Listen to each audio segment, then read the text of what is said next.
I'm questioning some of these recent political developments. And I think that if we have time, we can touch upon this later also.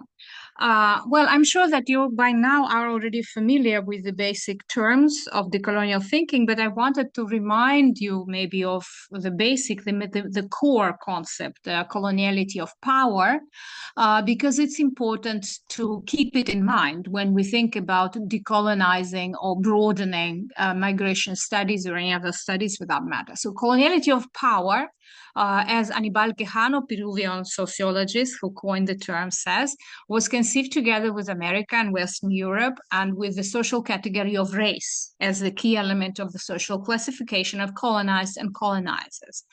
And he goes on to say that unlike in any other previous experience of colonialism, the old ideas of superiority of the dominant and the inferiority of the dominated under European colonialism were mutated in a relationship of biologically and structurally superior and inferior. I think this is still important to remember when we try to kind of take this concept out of its very specific kind of American, let's say, history, right, and framing, and take it to Europe, for instance. And this is what happened in the last 10 years when people started reading this text in translation from Spanish to English mostly, and to other languages later, and kind of belatedly applied everywhere in Europe. And I do think that when we speak, for example, of Central Europe, of Eastern Europe, of the Balkans, there's definitely still this global coloniality that is at work, but the way it is manifested can be very different from the Latin American case. And for example, the category of race, although it's a kind of a defining for modernity as such, and in that sense, I agree with Quijano, of course, may not be so obvious in the case of Europe. If we look at some European kind of entanglements and the way racism works, for example, in the treatment of migrants and refugees, very often race is translated into other categories that are more at home, let's say, in Europe, such as class, such as religion, such as language, such as ethnicity, and other things. And that is an interesting and more complexifying factor that we need to keep in mind. So in that sense, we can say that coloniality is a special kind of imperial colonial relations that indeed emerged in the Atlantic world in the 16th century and brought imperialism and capitalism together, launching modernity as an overarching global project with the help of racial taxonomizing, management of knowledge production and distribution, shaping of subjectivities, of people's subjectivities and sexual and gender identities. That is also very important. While decoloniality arrives, and that's already a bit different from the classical decolonial theory, it arrives at a very uneasy moment of the collapse of the state socialist system, because most of these articles were written in the late 1980s, early 1990s, when this final kind of global socialist utopia is collapsing, and the last grand social utopia of the 20th century is no longer there. And what arrives is this neoliberal global capitalism as the only legitimate narrative on the planet. And this is it's important to remember that this is the context in which decolonial academic thinking comes into view. So in that sense, I would interpret it as somebody coming from this collapsed second world. The idea of coloniality is a reflection of disillusionment and transference of decolonization rhetoric, which is very typical for the Cold War, from real politics to some other areas, more imaginary, immaterial spheres, such as epistemology, axiology, meaning ethics and aesthetics. It was a response from the underside to the enforced homogeneity of neoliberal modernity, and also, and that's very important, to realization that the state, meaning the nation state, right, cannot be democratized and cannot be decolonized. And this is, I think, important to remember when we try to go back to this original decolonial text, and also when we try to rethink them maybe critically in most cases in today's situation, which is very different from what was there in the 1990s. What is important for us, of course, when we rethink disciplines and approaches and areas such as migration studies is decoloniality, that is questioning the modern colonial mechanisms of knowledge production, knowledge distribution, instead of just describing or, I don't know, condemning different historical versions of colonialism, racism, or classism. In that sense, decolonialists, of course, come also from a post-constructivist kind of tradition, let's say, of thinking, which is very different from positivist schools of thinking in the sense that it doesn't believe in objective knowledge, and instead of that always stresses that knowledge is always constructed. It's always made up by someone and in someone's interest from a particular spatial, historical, and corporeal positionality. But that doesn't mean that we should stop even speaking, and be kind of always come with the realization, yeah, I'm wrong because I'm subjective. We're all subjective, but if we're aware of this and critical of our own biases, then we can still find some ways of collaboration, some ways of deeper alliances and deep coalitions, as Maria Lugones would say. That at the same time is a problem with decoloniality, this lack of connection with, direct political struggles in many cases, and direct maybe economic struggles, a shift from these political struggles of decolonization to decolonizing thinking, decolonizing perception, decolonizing knowledge, gender.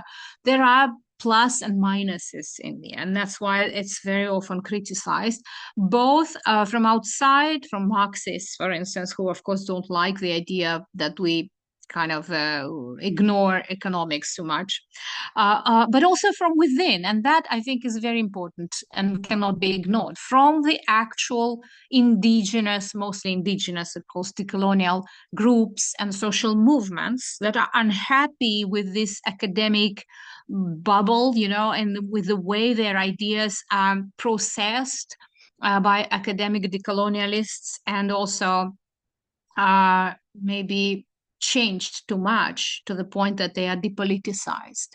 So there should be this kind of critical thinking and bridging the growing gap between academic decolonialism and the actual ongoing local struggles for land, for languages, for freedom, for autonomy.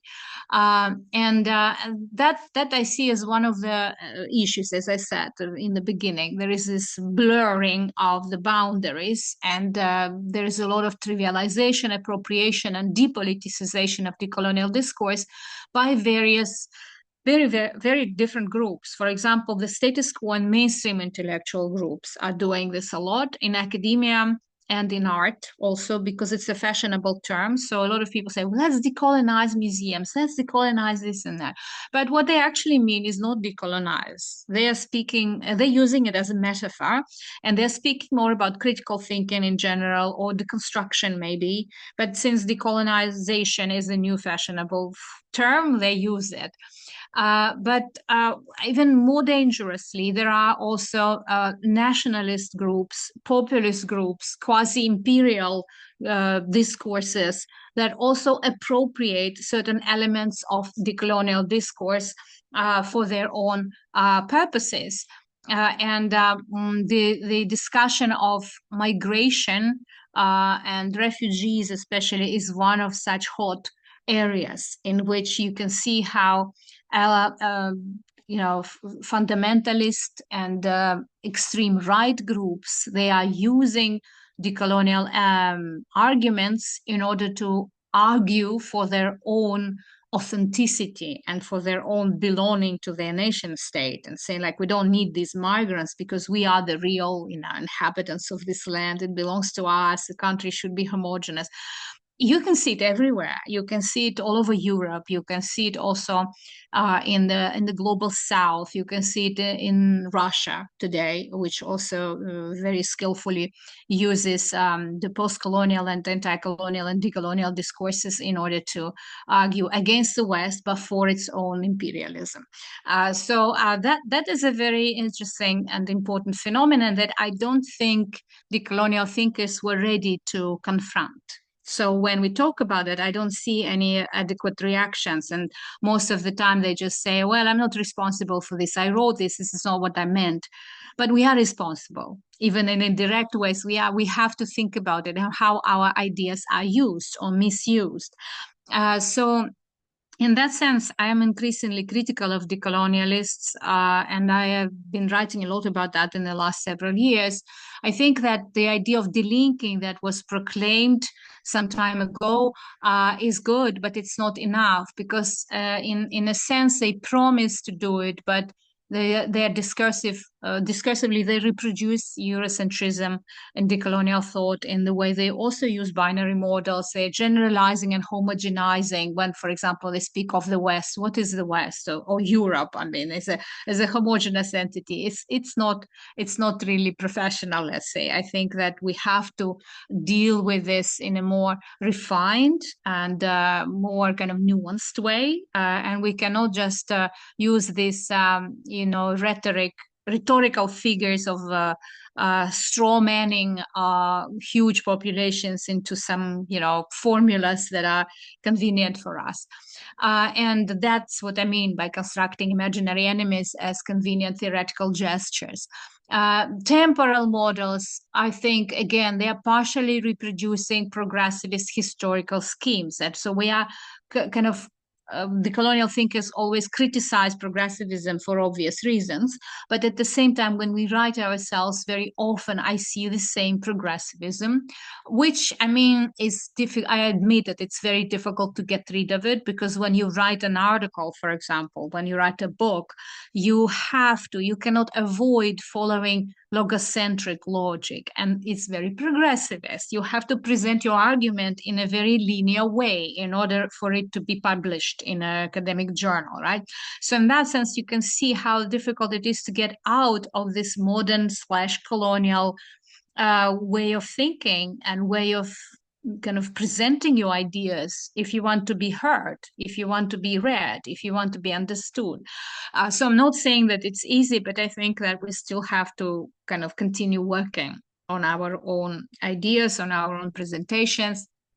And also, I think that there are certain areas in which the colonial thinkers are not doing enough. And that's another thing that I would like to point out. For example, anthropocentric biases that are very slowly lifted.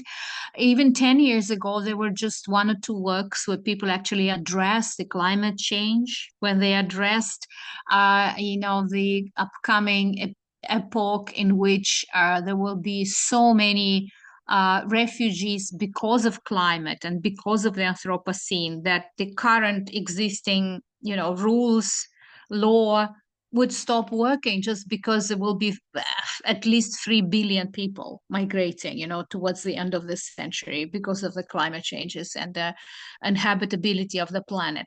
So this needs to be addressed also from a decolonial perspective. And I didn't see any kind of convincing arguments about that. Also, of course, I didn't even put it in this slide, but it's a technological coloniality that is coming to the fore. Look, for example, what's happening in connection with artificial intelligence these days. And this is a very important kind of coloniality that is also not considered, because I think that potentially it can also change the way we understand racism and the way racism was understood and has been understood in modernity. It doesn't mean that the old racism will go away. No, as you know, it's flourishing. But there will be no new overtones to racism that will be connected with our accessibility or lack of accessibility to the best technologies, and or hence to improving or not being able to improve yourself, enhance yourself as a human being. So that is a new potential way racism will be developing. I mean, not many researchers write about that because it's actually a sphere of speculations, right? It's a sphere of speculative fictions, and that's why academic limitations here, of course, are very obvious, as opposed to artistic freedoms. When you write a short story and you imagine this future, or you make a film like I was showing you, it's one thing. But when you write an article, you cannot imagine, just write about your imaginaries. You have to base it on facts, and that's another limitation of modern colonial writing.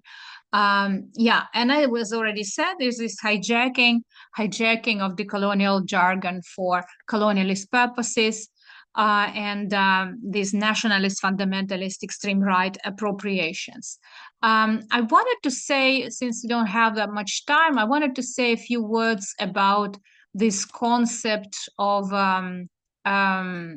unsettlement that I already mentioned. Unsettlement is a very tricky word that works on many levels, let's say, right? We can understand it in a very kind of concrete way as being unsettled, not having a territory to live, or not having a state. Being stateless is also about being unsettled, of course. Not having citizenship, not having human rights. All of this is unsettlement. But unsettlement is also not a physical condition, but a psychological condition of not knowing what's going to happen in the future, including the near future, being confused, not knowing where everything goes. And I think we're all marked today by this unsettlement, but to different degrees, of course, and in different ways. So I attempted in my latest book to reflect on unsettlement as a condition marked by this constant negotiation between belonging and non-belonging, rootedness and displacement, by this fear of changes, which is a chronophobic fear of time changes, right?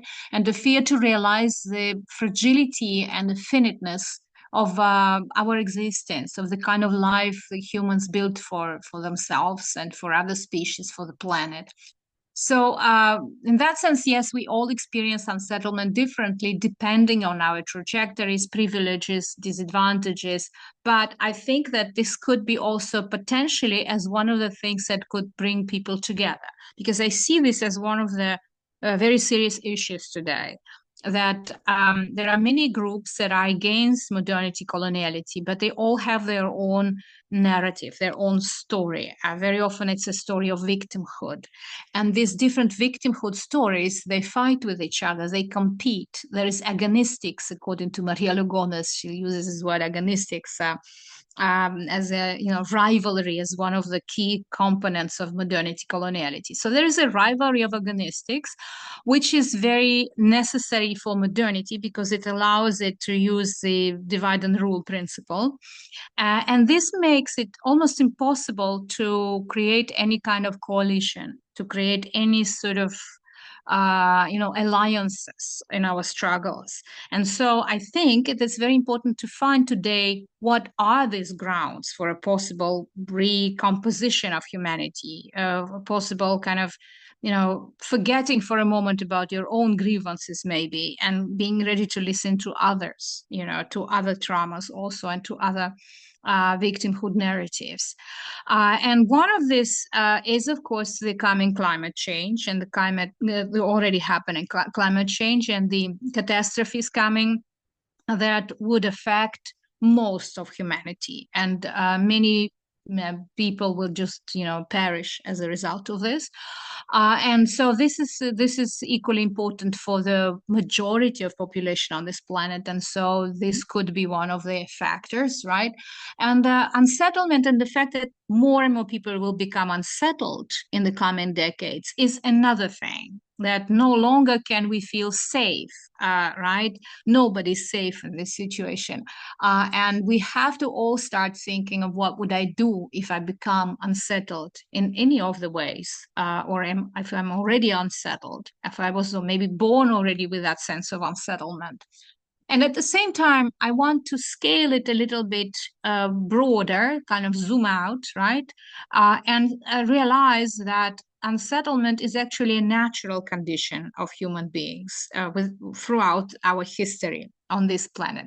And migration is also a natural condition. It's not It shouldn't be seen as a problem, as a kind of predicament that you have to deal with. Yes, it's true, people really are fighting with this, but it shouldn't be like that. And that's why I suggested in that book to see it as a generative condition. And so rather than a grievance, look at unsettlement as something that gives you more opportunities, actually, that allows you to see more than if you were just fixed on one nation state, for instance, on one national identity, and were not able to see anything else or understand anything else. And I think that this is what requires, yes, decolonization of one's own thinking, perception, reflection, and also very critical in relation to your own, kind of framings and the way you understand the world. And it's a hard work. Not many people are ready to do that because it's much easier to not even think about it and easily slide into victimhood narratives. But it's necessary, because if we don't do that, then there will be many, many smaller and smaller identitarian groups, each with its own kind of claims, right, that would not be able to hear each other. And this is exactly what modernity coloniality wants us to do. So in that sense, yes, I argue for the unsettlement as being actually not necessarily necessary to overcome via settlement or settling down, not as a negative condition or restraint and exclusion, but potentially as an open condition, positive condition, creatively rich condition, widening our horizons and life options, and learning to live in this unsettled condition, unsettled lives as fulfilling lives.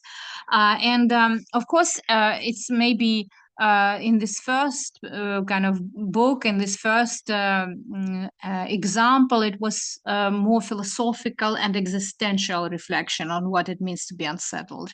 But now I'm just finished another book, which also is related, but it's more maybe concrete because it deals with the state, with the nation state. And in this book, I continue reflecting on unsettlement and questioning the nation state as the only model of political organization that is normalized today in the world, right? And so I reflect on other possible options, including the post-colonial options, and also other options that are connected with climate change, with some anarchist models of communities of survival, let's say.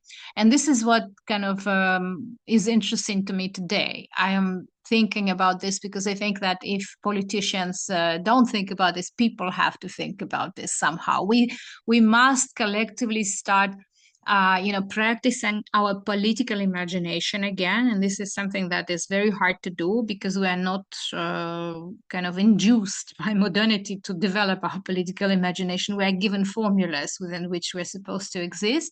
But it's a moment in which we can probably consider other models, reflect on, for example, how indigenous people used to live before colonization, or even during. Some of them still practice some of the political forms of direct democracy, and they, for example, have no need for a nation state, but have other ways of balancing their political existence with other people in other countries and other nations around them, let's say. So I think that it's a very important topic right now that has different levels. And as I said, it can be looked at a very abstract and philosophical and existential level, but it can also be taken to a very concrete political level of nation states and how they're framing their ideas of sameness and otherness. In some ways, it resembles what Gloria Anzaldúa did many years ago in her famous book on borderlands, La Frontera, the New Mestiza, where she also tries to argue that being the border, not crossing borders, but being the border, when the border runs through you, cuts you into two, right, or many other pieces.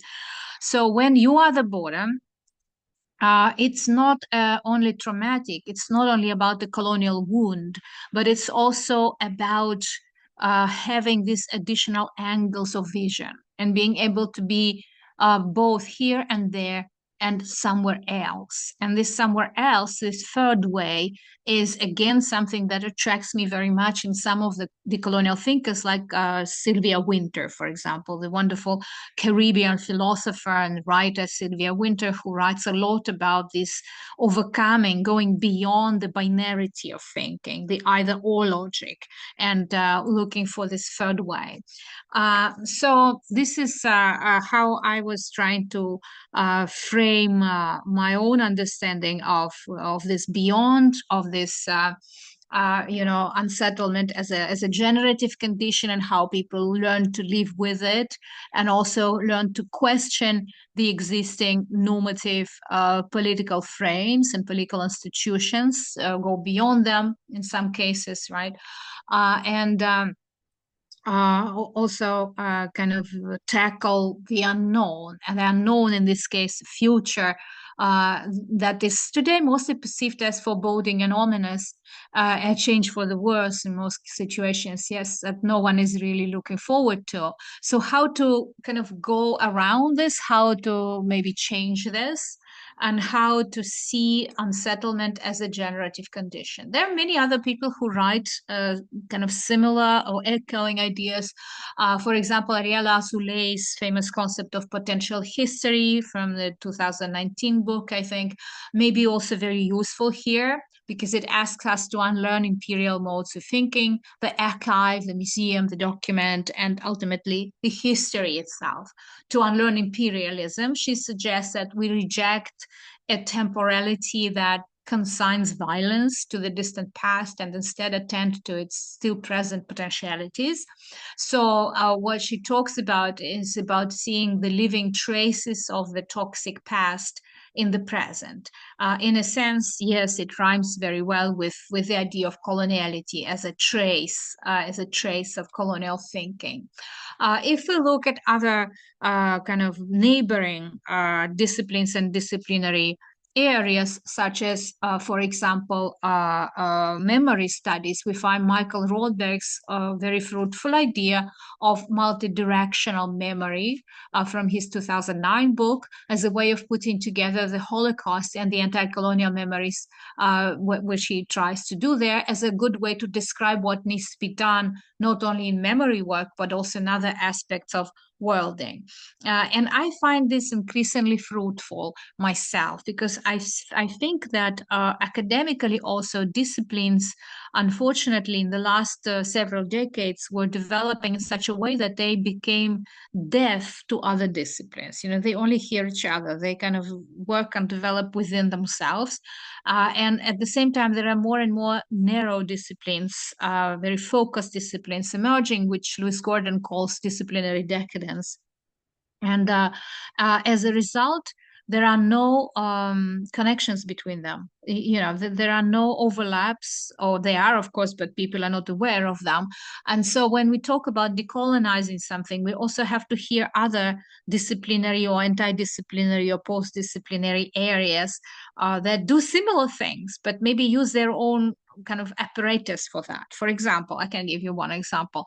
Decolonial feminist ideas, very radical ideas, have recently intertwined with critical new materialist ideas that question also the Anthropocene, the climate change, and the focus on interspecies dialogues.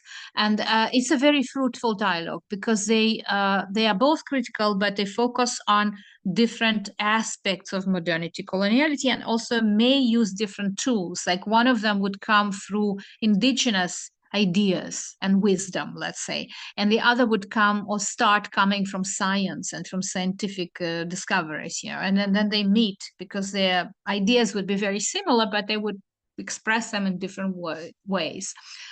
And that I find really, really maybe fruitful for the future. Yeah, I already mentioned today this problem of the exhausted ability for collective political imagination that is unable to break away from the long outdated normative concepts and assumptions.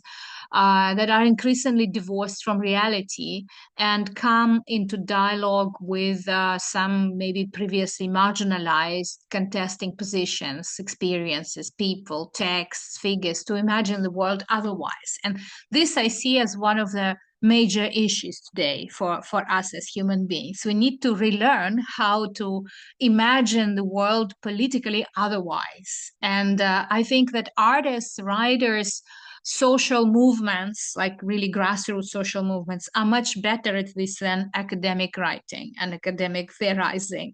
And maybe I will stop at this, right, and open this for kind of your reflections, ideas, and maybe questions.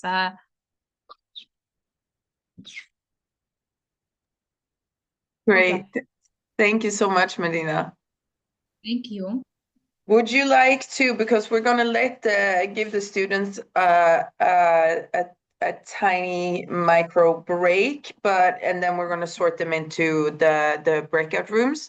But I was thinking if there are any questions you'd like to leave them with for the breakout rooms. You spoke at some points, I wrote down what is the epistemic condition of migration studies. Is this maybe one of them you wanted them to Yeah. think about?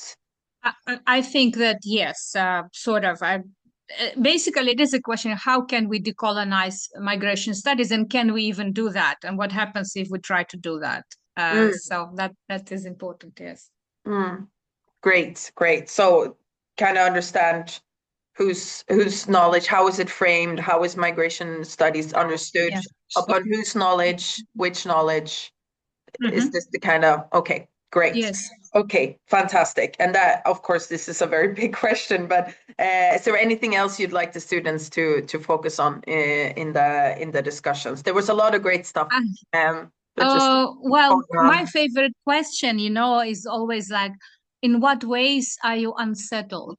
I mean, like, think about your own being unsettled. Mhm. Maybe you're a refugee, maybe you're a migrant, maybe you just don't know what happens tomorrow with your life. It's different Mm, different ways because it helps to connect with this problematic. great. Okay, thank you so much, Medina. Thank you so much.